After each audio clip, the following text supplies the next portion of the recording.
नमस्कार दोस्तों। आज मैं आपको श्री कृष्ण द्वारा कही हुई कुछ पंक्तियाँ बताऊंगी और उसके उदाहरण में एक छोटी सी कहानी भी सुनाऊंगी। तो आइए सुनते हैं। श्री कृष्ण कहते हैं, कर्म वह फसल है जिसे इंसान को हर हाल में काटना ही पड़ता है, इसलिए हमेशा अच्छे बीज बोएं ताकि फसल अच्छी हो।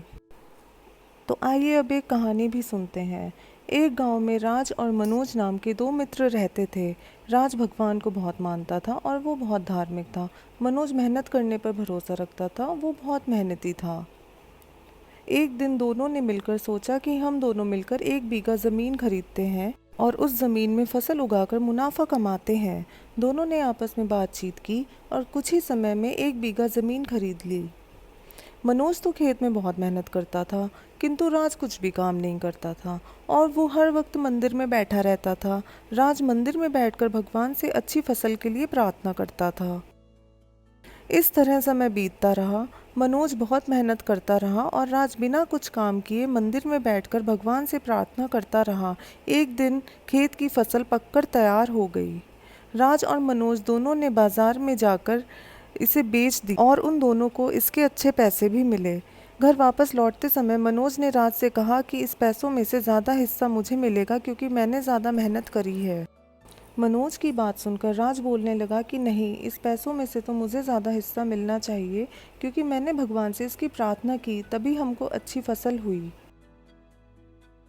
किसको ज़्यादा हिस्सा मिलेगा, इस बात को लेकर अब दोनों के बीच में लड़ाई शुरू हो गई।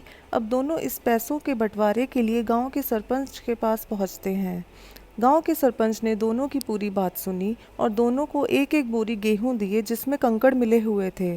सरपंच ने कहा, कल सुबह तक तुम दोनों को इसमें से गेहूं और कंकड़ अलग करके लाने हैं, तभी मैं निर्णय करूंगा कि इस पैसों में से ज़्यादा हिस्सा किसको मिलना चाहिए।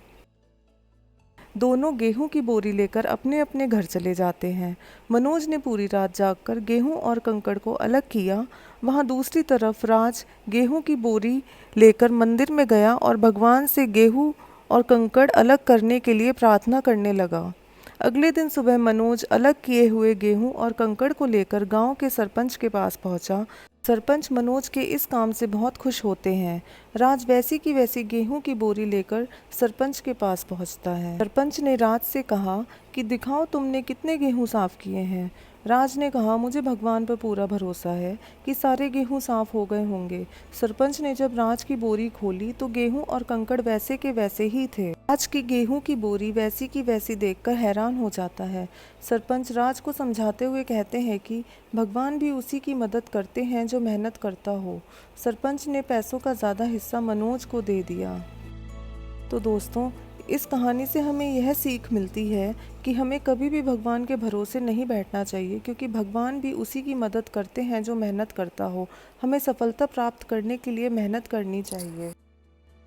अगर आपको यह कहानी अच्छी लगी हो और ऐसी और अन्य कहानियों के लिए मेरे चैनल को सब्सक्राइब करना ना भूलें और लाइक और शेयर भी करें।